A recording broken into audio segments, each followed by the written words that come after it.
Adelante, adelante. Adelante, Betty. Sí, doctor. Bueno, yo tengo una duda. En cuanto al ciclo de retroalimentación positiva, bueno, por lo que entendí, este se va a dar cuando exista un potencial de membrana alto y permitiendo la entrada de los iones sodio. Pero después también menciona que en un plazo muy corto de milisegundos, me parece, este mismo potencial de membrana alto va a permitir, o bueno, va a hacer que se cierren los canales de sodio y se abran los de potasio. Pero bueno, ahí tendría que existir una despolarización para que estos canales de sodio se cierren, o bueno, es que ahí me confundí en esa parte. En la, ajá. Les vamos a explicar ahorita, y es un fenómeno de los canales. Digamos que están cerrados a un voltaje, abiertos en otro, y cuando se llega a un voltaje máximo en la membrana, estos canales se inactivan. Y al inactivarse, cuando se abren los de potasio, permiten la repolarización. Entonces, digamos que esta retroalimentación positiva condicionaría la despolarización y, consecuentemente, la inactivación de los canales.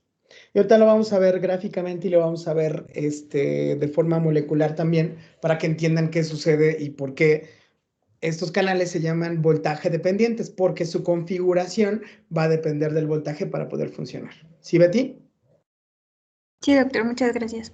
De nada, corazón. ¿Alguien más? Doc, entonces el potencial de membrana hace que se abran los canales y también que se cierren, ¿o es diferente? Vamos a ponerles nombres adecuados para que los cambios en la polaridad de la membrana condicionen la respuesta. ¿De acuerdo? O sea, el potencial de la membrana va a ser esta especie de condicionante para el potencial de acción. Por eso primero definimos el potencial de membrana en reposo como este voltaje que tiene la membrana preexcitación.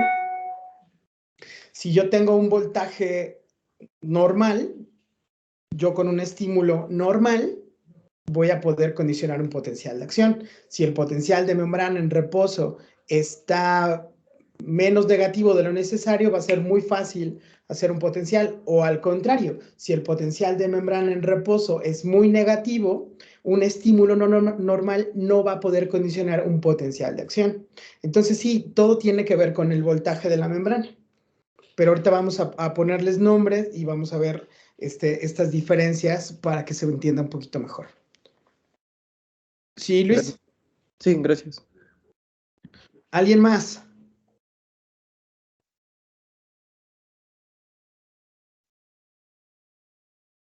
¿Alguien más? ¿Alguien más? ¿No? ¿Seguros? Los oyentes también pueden preguntar, chingada madre. ¿Sí? Si hay algo que no han visto, no han leído, también lo volvemos a explicar. No pasa nada. El chiste es que todo el mundo pueda entender. Si no, ¿qué chiste?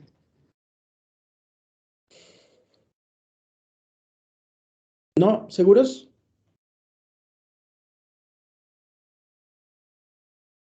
Conste, conste. Bueno, entonces, déjenme compartir mi membrana. Digo mi membrana, mi pantalla. Entonces, yo tengo. Ay. No, estos no. Yo tengo. A ver, déjenme. No, cierra el Safari. Yo tengo esto, que es lo que estaba yo platicando. Yo tengo un potencial de membrana en reposo. Y esto quiere decir que la membrana va a estar negativa. ¿Por qué? Porque el flujo neto de iones es igual a cero. Es decir, hay un equilibrio entre lo que entra y lo que sale, que está condicionado principalmente por la bomba sodio-potasio TPasa y por los canales de fuga tanto de potasio como de sodio. Entonces, las neuronas tienen un voltaje de menos 70 milivoltios cuando están en reposo el músculo, por tener más proteínas y tener un efecto Gibbs-Dunning más, digamos, más fuerte, entre comillas, va a ser más negativa. Es decir, el músculo está en menos 90 milivoltios, el músculo esquelético y el músculo cardíaco de contracción.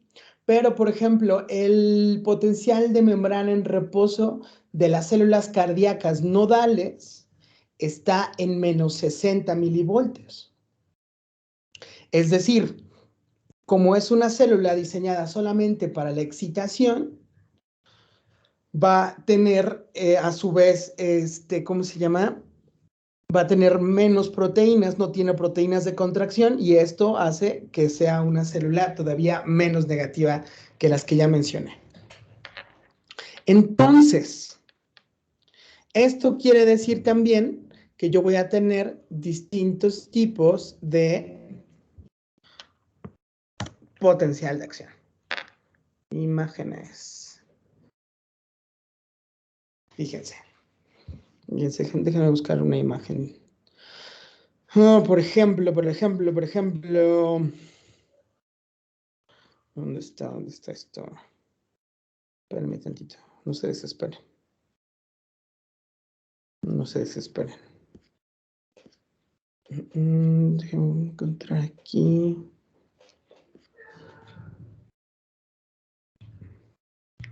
Estos son del músculo, pero no, quiero que vean. Ah, pues esto puede ser, fíjense. Si se dan cuenta, el músculo estriado, pero sobre todo el músculo esquelético y el músculo cardíaco, y la neurona que es muy parecido a esta, si se dan cuenta, por ejemplo, el músculo cardíaco, el que se contrae, tiene un potencial que dura más o menos 300 milisegundos, pero el potencial de acción tanto del músculo estriado como de la neurona dura por ahí de 1 o 2 milisegundos. Y tiene, digamos, y tiene estos cambios por las funciones que están realizando. Entonces,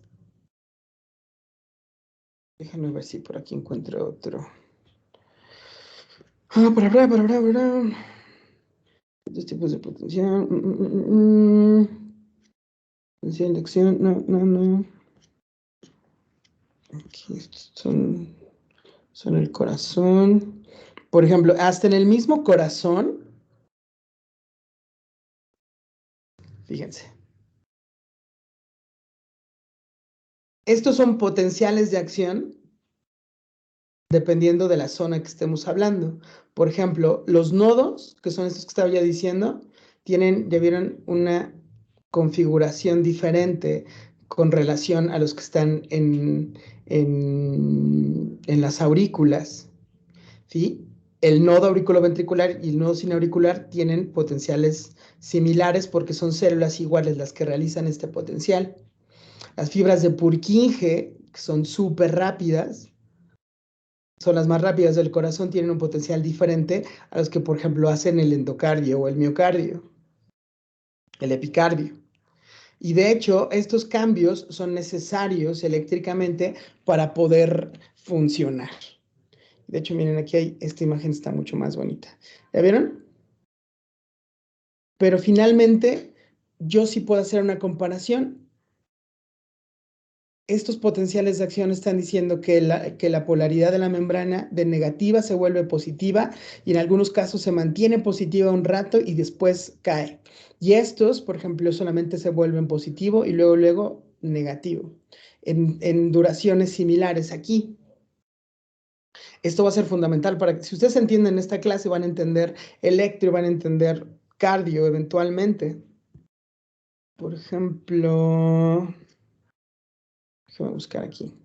Pero entonces, diciendo esto, que hay muchos tipos de potencial, ¿cómo podríamos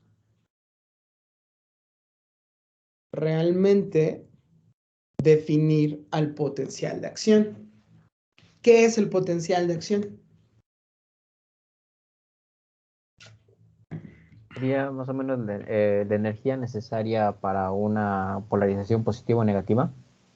No, ese es el estímulo.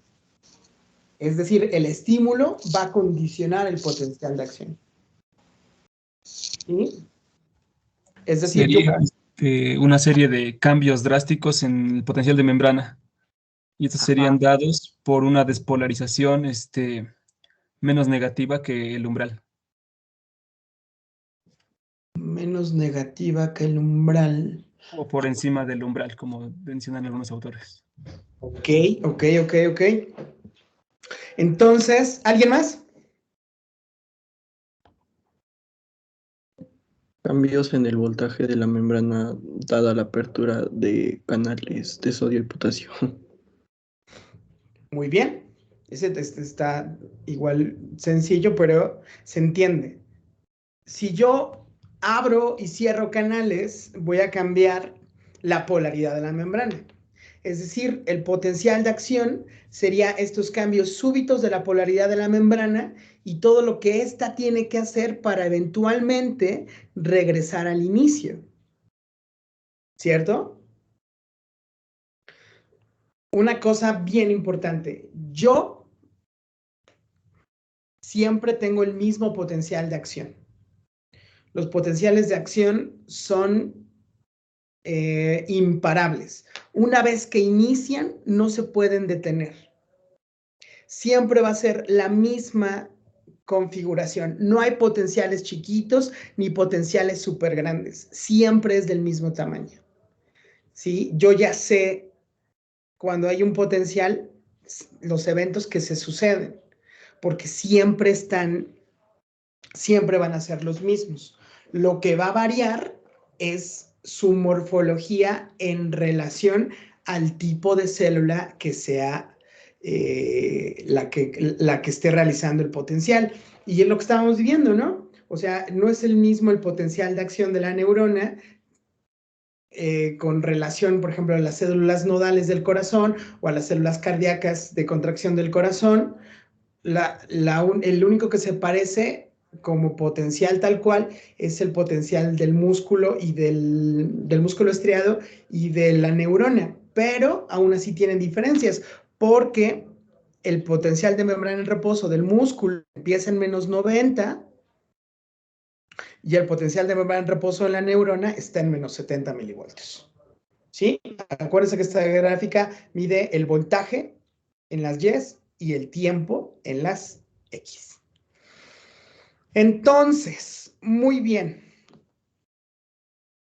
La primera pregunta sería, ¿alguien sabe qué es el nivel de activación? ¿El umbral? No. El umbral vamos a ver que es una cosa diferente, se relaciona mucho, pero el nivel de activación quiero que quede muy claro porque tiene una razón específica de ser.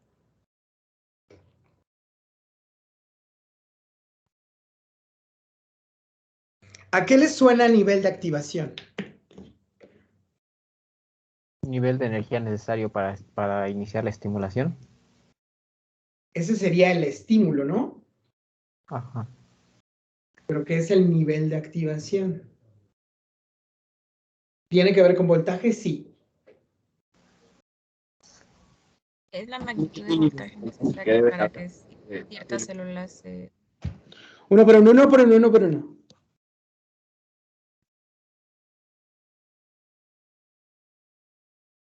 Los escucha.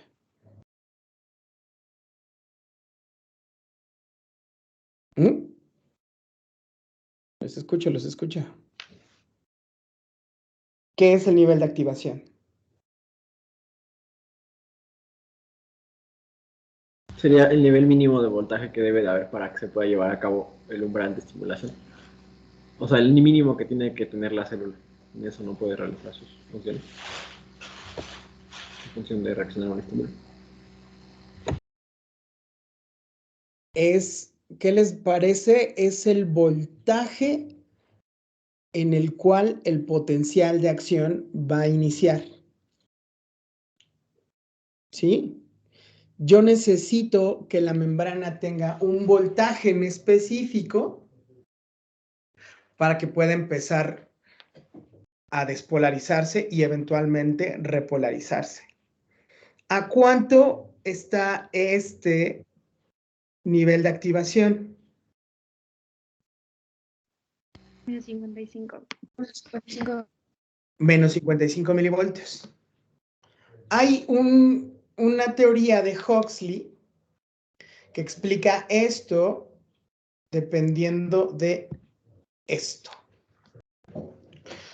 En los canales regulados por voltaje o voltaje dependientes de sodio tienen 3 configuraciones, es decir, es el mismo voltaje, es el mismo canal, pero dependiendo de voltaje va a cambiar su configuración. Cuando el interior de la célula es negativo o tiene su potencial de membrana en reposo normal, es decir, a menos 70 milivoltios, yo voy a tener mi canal de sodio voltaje dependiente cerrado, pero listo para la activación. Cerrado, pero listo para la activación. Es decir, este canal está cerrado cuando la célula se mantenga en este voltaje. Luego, vienen los tipos de estímulo. Los tipos de estímulo pueden ser diferentes para cada célula. Y pueden ser estímulos eléctricos, electromagnéticos, mecánicos, térmicos, químicos, obviamente. Y esto va a condicionar que puedan llegar a este nivel. Es decir, el estímulo umbral es la energía necesaria para llevar a la célula del potencial de reposo al nivel de activación. Es decir, este umbral de estimulación es esta distancia. ¿Qué es umbral? O sea, ¿qué es umbral de forma coloquial? O sea, ¿qué entienden ustedes por umbral? ¿Cuál es el significado de umbral? Creo que es poca Como luz, ¿no? límite. Un límite. Por ahí dijeron un límite. ¿Alguien más? Un nivel mínimo, ¿no? A partir del cual empieza a desarrollar. Puede ser. Una escala. Una escala.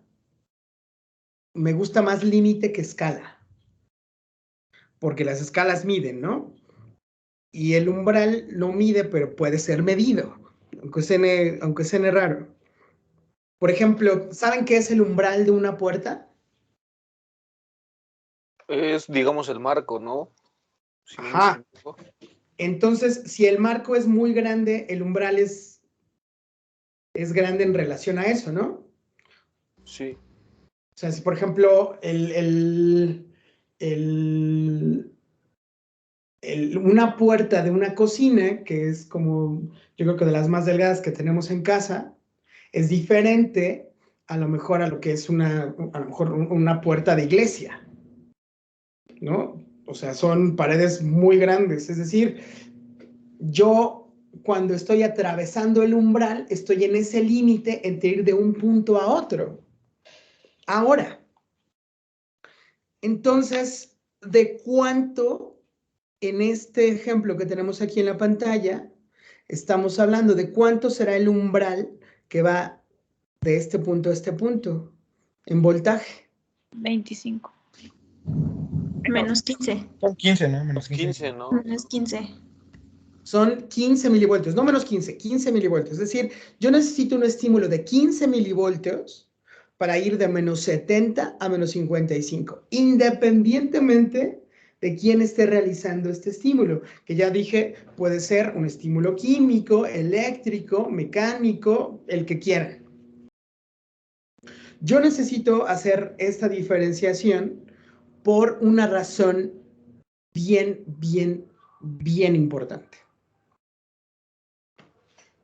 El nivel de activación siempre va a ser el mismo. Es decir, cuando mi membrana llegue a menos 55 milivoltios, ¿qué le va a pasar al canal?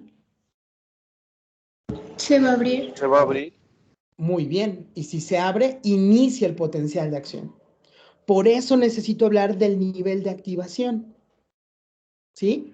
Y el estímulo umbral es el estímulo que va a ser, y hace rato lo dijeron muy bien, el mínimo para poder llegar a este nivel en específico. ¿Por qué es importante? Y por qué esto necesito que quede muy claro, porque, por ejemplo, los sistemas inhibitorios en el sistema nervioso central, sobre todo, juegan con el umbral. ¿Alguien sabe cómo funciona GABA?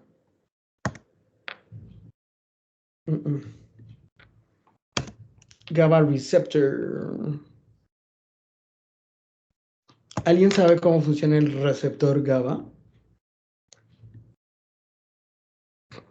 GABA es un neurotransmisor inhibitorio.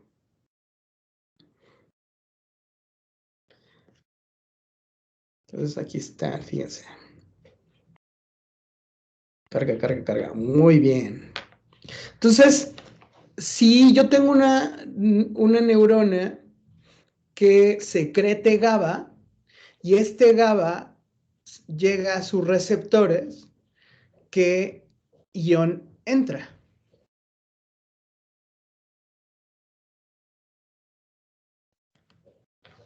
¿Qué ion entra? Sodio. Cloro. ¿Y el cloro qué carga tiene? Negativa. Negativa. Entonces, ¿qué le va a hacer el cloro mediado por GABA a mi potencial de membrana en reposo? Lo va a hiperpolarizar. Exactamente, lo va a hiperpolarizar, se va a ir hasta acá abajo, ¿no?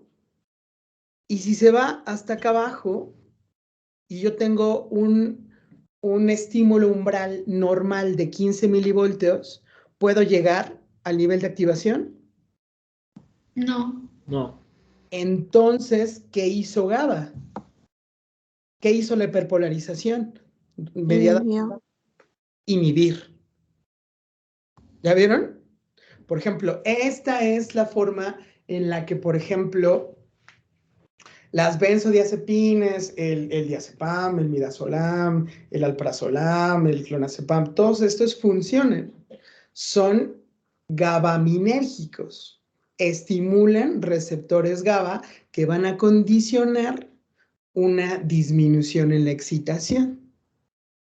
Pero este es un concepto, es decir, si ustedes entienden este concepto, y por eso hago tanto hincapié en hacer la diferenciación entre nivel de activación, umbral y estímulo umbral. Es decir, yo puedo tener estímulos, por ejemplo, un estímulo umbral sería este de 15 milivoltios para poder desencadenar el potencial de acción. Pero si el estímulo es infraumbral y a lo mejor solamente tengo 10 milivoltios, ¿puedo provocar un potencial de acción con 10 milivoltios? No. No. Necesito que a fuerza llegue al nivel de activación. Y eso se llama, o es lo que explica realmente el concepto de la ley de todo o nada. Es decir, si no tengo un estímulo necesario para llegar al nivel de activación, no tengo potencial de acción. Tengo nada. Pero si llego a él, tengo todo. ¿Sí se entiende? ¿Sí lo leyeron? Sí.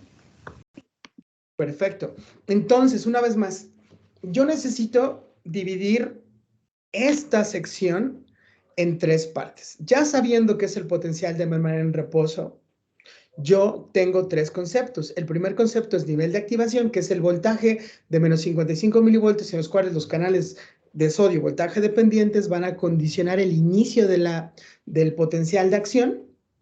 Para hacer esto necesito un estímulo umbral suficiente para llegar de este punto hasta este punto y un umbral normal, porque ya vimos que el umbral, de la misma forma, puede ser mediado por medicamentos o por los sistemas inhibitorios normales o fisiológicos del cuerpo, hacer que crezca esto y que estos estímulos umbrales sean innecesarios. Por ejemplo, yo también puedo tener lo contrario. Un niño que tiene un desequilibrio, no solamente un niño, pero por ejemplo, el desequilibrio del sodio, cuando yo tengo una hipernatremia muy marcada, lo que más produce la hipernatremia son convulsiones. ¿Por qué? Porque entonces voy a mover el potencial de membrana en reposo al tener un cambio en los gradientes de concentración de este ion. Entonces eso va a ser más sencillo que cualquier estímulo que sea hasta un infraumbral pueda condicionar la despolarización inadecuadamente y condicionar esto. Por ejemplo, en los niños pasa muy fácil porque tienen un sistema nervioso central inmaduro y esto lo puede causar hasta la hipertermia. Una persona con fiebre puede condicionar todo esto. Bueno. ¿Sí? ¿Sí se entiende la necesidad de estos tres conceptos? Umbral, estímulo umbral y nivel de activación. Doc, tengo una duda. Dígame, doctor. Bueno, esto es, lo que nos acaba de explicar es en el caso de las neuronas. ¿Y en caso de otras células tienen el mismo umbral o va a diferenciar de célula en célula? Sí, el umbral es distinto entre células y células. Por ejemplo, tengo que poner aquí potencial de acción del músculo esquelético. Fíjense. ¿Dónde está aquí? A ver si...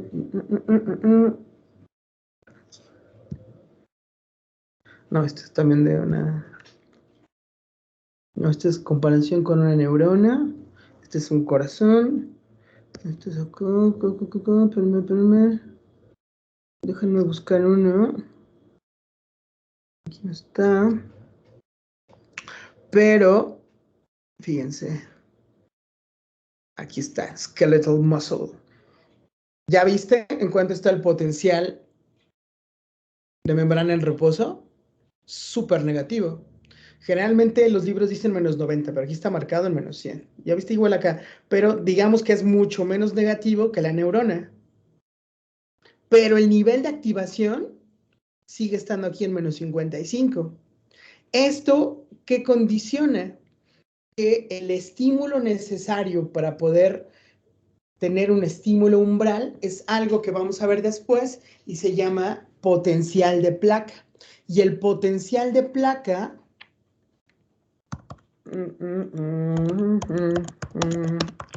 es algo que necesita el músculo para poder, fíjense, con fíjense, el potencial de placa, carga chingada madre, perdón, no carga, a ver, espérame, acá.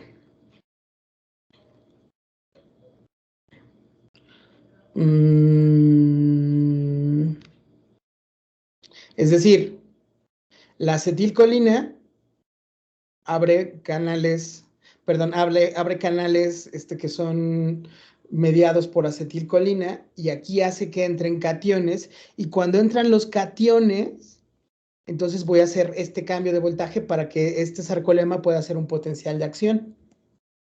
Lo vamos a ver después, pero esto está mediado entre estas conexiones que hay entre el músculo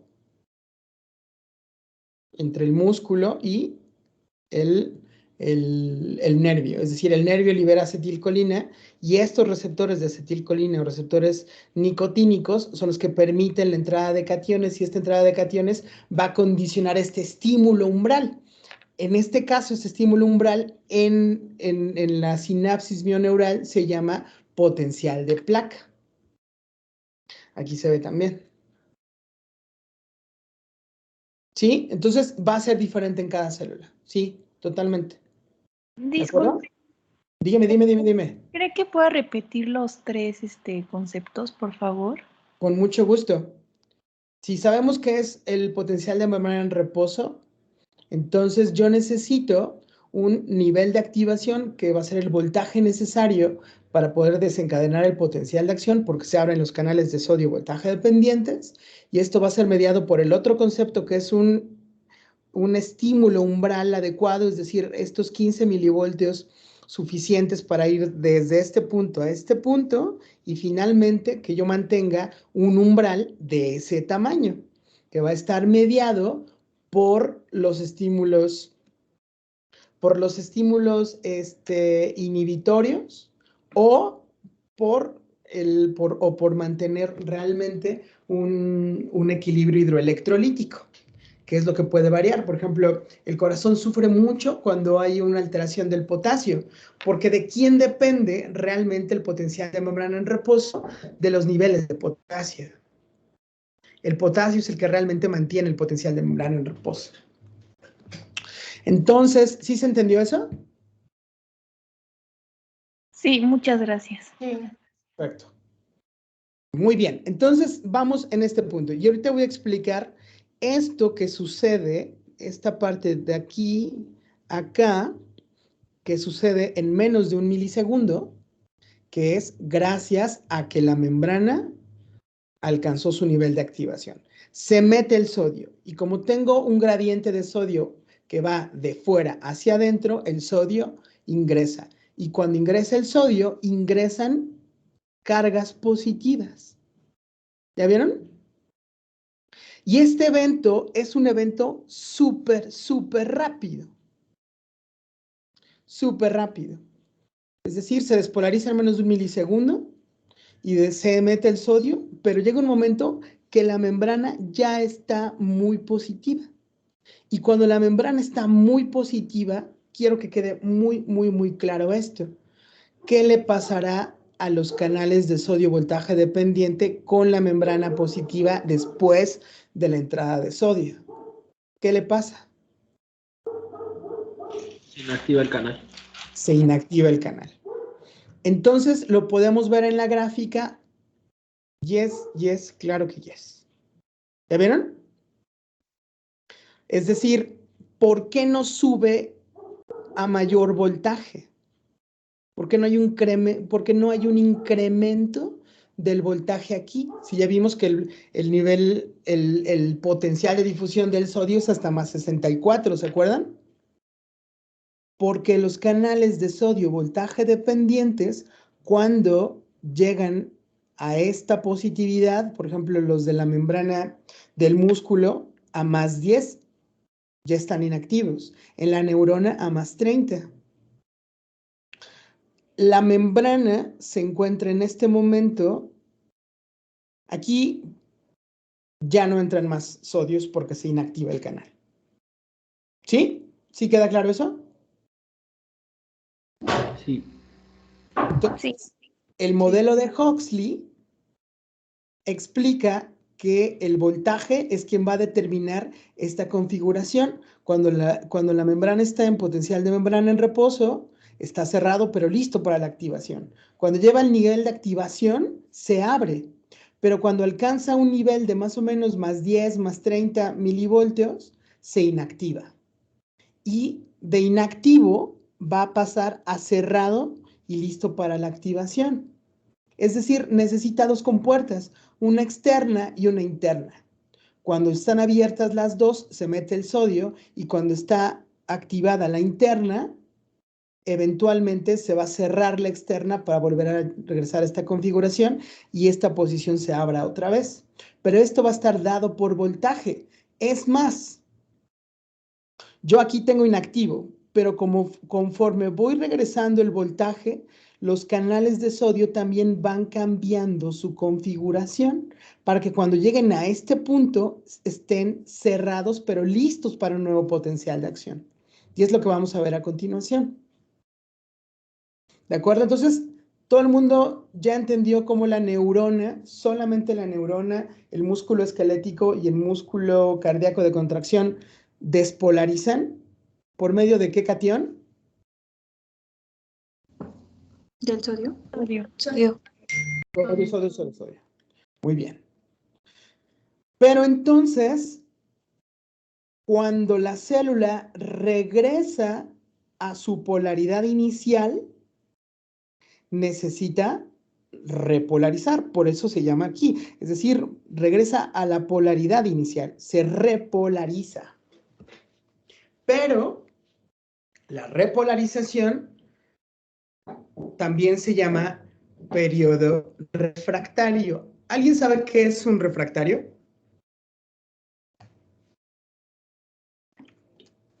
Sí, bueno, coloquialmente, Ajá, sí, coloquialmente. un recipiente. ¿Y qué hace, qué lo hace especial ese recipiente? Es un recipiente de vidrio grueso que resiste Ajá. altas temperaturas. Es uno que tú acabas de hornear un pastel, lo sacas del horno y lo puedes meter al congelador y no le pasa nada al recipiente, ¿cierto? Sí. Cierto. Sí. Cierto, cierto. ¿Qué significará entonces refractario? Que soporta altas temperaturas o muy bajas. No, algo más sencillo Soporta todavía. cambios drásticos. Soporta cambios drásticos de temperatura. Al revés. Él no tiene cambio, ¿cierto? Refractario significa que se opone al cambio de él, o sea, independientemente de las condiciones. Estamos hablando del recipiente, no de las temperaturas, sino que el refractario siempre se va a mantener íntegro, independientemente del estímulo, ¿cierto? Entonces, ¿qué es lo que condiciona la repolarización? El periodo refractario. Y el periodo refractario o la repolarización, ¿de qué necesitan para realizarse? ¿Qué le hago yo a la membrana para poder ir de positivo hasta negativo otra vez? Que salga el potasio de la célula. Excelentemente bien respondido. ¿Y quién lo hace? Canales de potasio, voltaje dependientes. Y de hecho, esta flecha debería estar al revés. Entonces, a diferencia de los canales de sodio voltaje dependientes, los canales de potasio son más chiquitos y solamente tienen dos configuraciones, cerrado y abierto. Nada más. Si el canal está cerrado, el potasio no sale. Pero si el canal está abierto, el potasio se sale. Porque recordemos una vez más, el gradiente de concentración del potasio es mucho potasio dentro y poquito potasio fuera. Por eso cuando yo le abro la puerta al potasio, el potasio se sale. Pero como solamente tiene esta configuración, es más lento en relación a los canales de sodio. Por eso muchos libros los mencionan como canales lentos de potasio. Y es lentos entre comillas porque también trabajan en milisegundos. Y de hecho, miren, esta gráfica que tienen ustedes aquí, ¿ya vieron? Sodio y potasio. Es decir, el sodio hace un cambio en menos de un milisegundo. Cuando la membrana está positiva, algunos autores dicen que en ese momento los canales de potasio se abren. Algunos dicen que inician al mismo tiempo. Realmente es una discusión inútil decir si es antes o es al mismo tiempo, si es después o es al mismo tiempo, porque realmente la diferencia es nada en relación al tiempo. Pero lo que sí sabemos es que ya vieron cuánto dura el potasio abierto. ¿Ya vieron esta gráfica? Es decir, aquí el sodio, ¡pum!, en chinga se acabó, se abrió y se cerró. Pero el potasio le costó muchísimo más trabajo, no tanto abrirse, sino cerrarse. Por eso se llaman canales lentos de potasio, pero lentos en relación al sodio. ¿Sí? Entonces, ¿qué es lo que realmente estoy viendo? Esto. Miren, yo repolarizo con la salida de potasio, pero fíjense qué pasa. Una vez que yo llego al potencial de membrana en reposo, mis canales de potasio siguen sin cerrarse. ¿Y qué condiciona esto? ¿Ya vieron? ¿Qué condicionó? Hiperpolarización. Es decir, está hiperpolarizada la célula en un momento muy breve también, gracias al cierre tardío de los canales de potasio. ¿Y cómo se recupera la célula? Estos poquitos milivoltios de recuperación los hace Cosco en línea, no, ciérrate, Cosco en línea. Esto lo hace la bomba sodio-potasio ATPasa, que todo el tiempo está trabajando. No solamente trabaja en las células excitables, sino que está trabajando todo el tiempo en todas las células, porque la función es regular el volumen celular. ¿Sí? ¿Sí, sí, sí? O sea que normalmente va a haber una hiperpolarización, Sí. pero gracias a la bomba de potasio es que vuelve al estado de, bueno, la potencial de reposo. Exactamente. Y esto es bien importante porque se da sobre todo en las neuronas y en el músculo esquelético. El músculo cardíaco, como dura, si este evento duró 3 milisegundos, el músculo cardíaco tarda 300 milisegundos. Entonces realmente no le da, tiene el tiempo suficiente para llegar al no hacer hiperpolarización. En el músculo cardíaco, en el striado, en el músculo cardíaco que se contrae.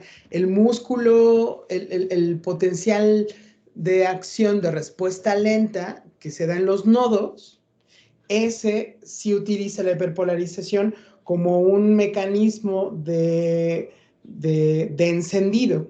Es decir, las células tienen un potencial de acción diferente, las del nodo, porque esas son autoexcitables. El corazón es automático, se excita solito. ¿Cómo lo hace? Cuando detecta el nodo una hiperpolarización, que quiere decir el final del potencial de acción, en ese momento abre canales especiales, unos canales que se llaman canales Fonny o canales de HP o canales paradójicos, y cuando se termina un potencial, abre canales para hacer uno nuevo, pero estas solamente son las células del corazón y son autoexcitables y es gracias a esta hiperpolarización. Pero sí, esta hiperpolarización y esta recuperación es por los canales lentos de potasio y por la bomba sodio-potasio ATPasa. ¿De acuerdo? Doctor, Sí, sí, sí. ¿y las taquicardias tienen que ver con esta diferencia de polarización o eso ya es Sí. como algo aparte? Sí, sí, sí, sí. De hecho, sí. De hecho, por ejemplo, la noradrenalina en receptores adrenérgicos, en los receptores beta 1, lo que hace es acelerar este proceso, hacer más corto la respuesta a la hiperpolarización y que se pueda estimular más rápido el nodo y eso condicione taquicardia. Y la acetilcolina, que secreta el nervio vago en receptores muscarínicos M2, lo que está haciendo es alargar este periodo de hiperpolarización para que la célula se enlentezca. Ah, ok, ok. Y Sí. cuando hay un paro, entonces pasa más o menos lo mismo. O... ¿O qué es? O sea, por ejemplo, Depende de la causa del paro. Depende de la causa del paro. Y ahí son muchísimas cosas. O sea, ¿qué puede condicionar? Por ejemplo, cuando tú tienes un arresto cardíaco, que no quiere decir que se pare el corazón, que tenga unas historias, sino que tenga a lo mejor variaciones en la frecuencia que condicionen una mala función de bomba, tú estás buscando que no tenga acidosis, que no tenga hiper o hipocalemia, que no esté con hipovolemia, que no esté, ¿cómo se llama?, hipotérmico, y que no tenga, me falta otra de las 5 Hs, y que pueden condicionar esto, que el corazón pierda su automatismo y pierda su... Es hidrogenía. Ajá, acidosis. Acidosis, hipercalemia, hipocalemia, hipotermia, hipovolemia, y ahí están las 5. ¿Sí? Entonces, esto vamos a seguir el día de mañana, no se preocupen. Pero sí quiero que queden todos estos conceptos muy claros para que entiendan realmente que todo esto depende de muchas cosas. Mi reporte semanal, sí, no quiero saber mi reporte semanal. Y ahorita no voy a leer mi correo. ¡Oh! Muy bien. Entonces, ¿la línea roja qué significa? El potencial de membrana en reposo. Potencial de membrana en reposo. Perfecto. Del 2 al 3, ¿qué significa? El umbral. El umbral de activación. Umbral. Y que voy a necesitar un estímulo umbral del mismo tamaño, ¿cierto? Cierto. El 3 sería más o menos el nivel de... Activación. Activación. El pico del potencial de acción. Ajá, el pico es acá, ¿no? El 5. Pero el 4, ¿qué es? Despolarización. ¿Mediada por qué catión? Por el sodio. Sodio. Y del 5 al 7, ¿qué es? Repolarización. Repolarización. Muy bien. Entonces, este periodo refractario, y en eso voy a aterrizar, tiene dos partes. Una parte se llama periodo refractario absoluto y el otro se llama periodo refractario relativo. ¿Cuál es la diferencia entre uno y otro? ¿Qué significará absoluto, refractario absoluto? Que es completo, es decir, que no se puede producir ningún tipo de estímulo, ¿no? Ningún estímulo va a provocar un nuevo potencial de acción. Exactamente. ¿Qué te parece? ¿Sí? Ningún estímulo va a provocar un potencial de acción. Ahora, ¿por qué? ¿Cómo está la membrana? Aquí y aquí está marcado, entre el 5 y 6. ¿Cómo se encuentra la membrana? ¿Están abiertos los canales de sodio? ¿Ah, sí? Si estuvieran abiertos los canales de sodio, ¿no se iría para arriba? Está positiva.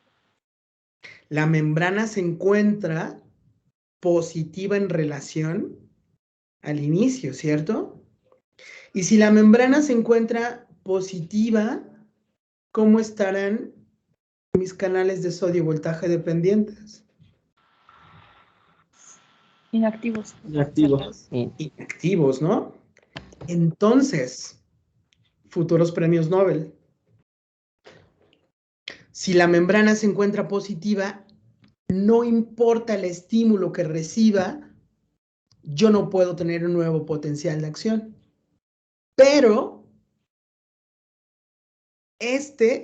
que va de aquí del 6 para abajo, este es mi periodo refractario relativo. Imagínense si yo estoy aquí abajito del 6, donde está mi cursor. ¿De qué tamaño tendría que ser este nuevo estímulo umbral para poder provocar un nuevo potencial de acción? Igual, el nuevo potencial de acción va a ir desde aquí hasta acá nada más. Pero va a ser uno nuevo. ¿Cómo creen que se llama este estímulo?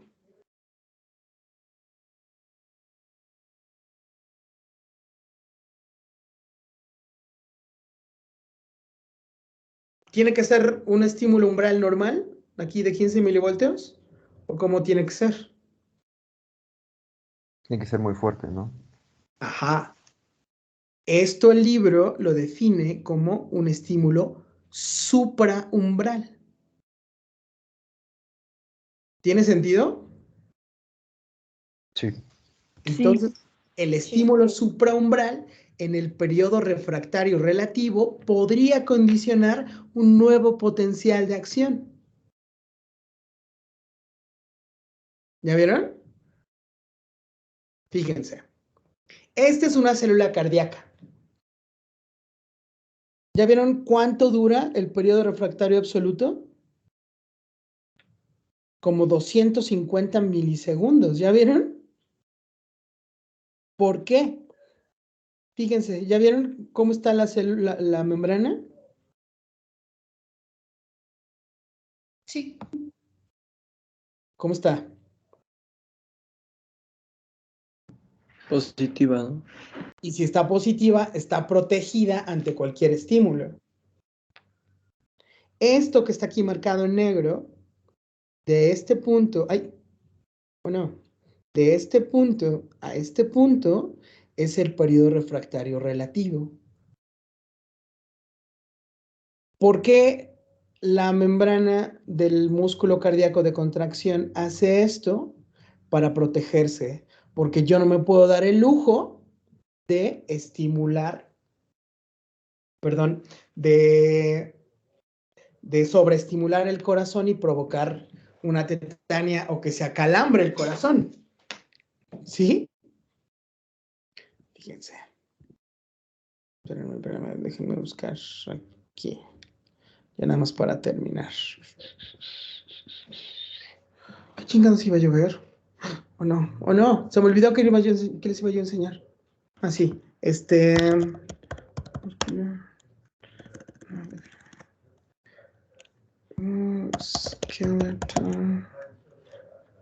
Skeletal, no, system no. Skeletal.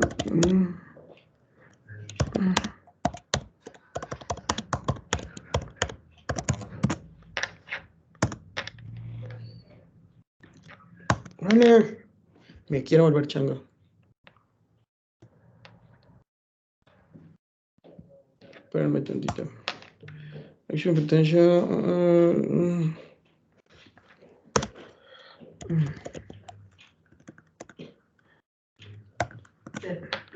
No. Y sí contesté. Sí contesté. Todavía estoy en clase.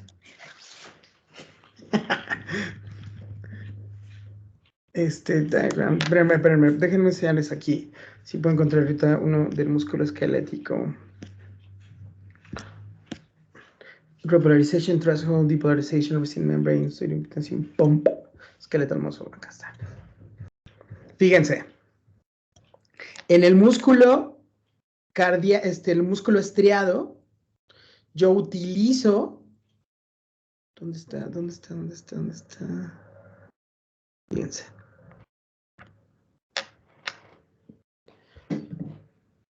Este es solamente este.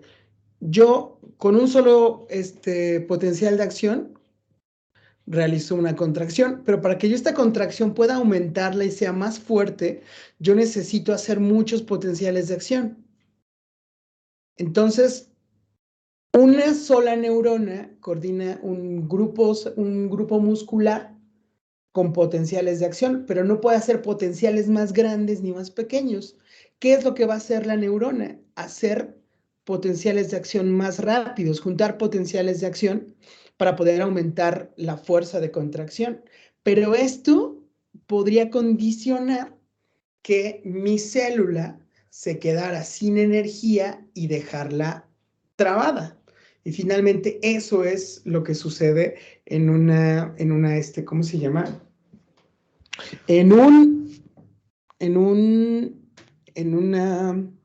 ¿Cómo se llama cuando en un calambre?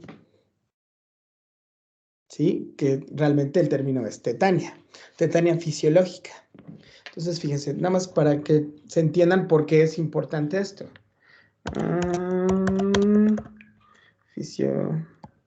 Tetania fisiología. A ver si, espérame. Fíjense, esta gráfica representa una contracción simple. Aquí solamente tengo un potencial de acción. Un potencial representa una contracción simple. Si yo aumento dos potenciales de acción, la suma de las respuestas va a aumentar la fuerza. Pero si yo tengo un chorro de potenciales de acción, puedo llevar la respuesta a aumentarla gradualmente, la fuerza, pero llega un momento donde la respuesta es máxima y el músculo se queda trabado. ¿Alguna vez han tenido un calambre? Sí. Sí. Sí. Sí. La tensión muscular es máxima, ¿cierto? Y esto es porque el músculo se queda sin energía y vamos a ver lo necesario que es el ATP y su metabolismo para poder condicionar esto. No tiene nada que ver con el potasio.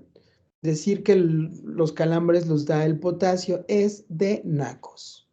¿De acuerdo? Entonces mañana vamos a volver a seguir viendo todo esto porque ya se acabó el tiempo. Si no les quedó claro, vuélvanlo a leer. Mañana seguimos hablando de esto, ¿de acuerdo? Sí, doctor. Gracias. Sí, muchas gracias. Gracias, Gracias. doctor. Gracias. Gracias, doctora. Muchísimo. Gracias, doctora.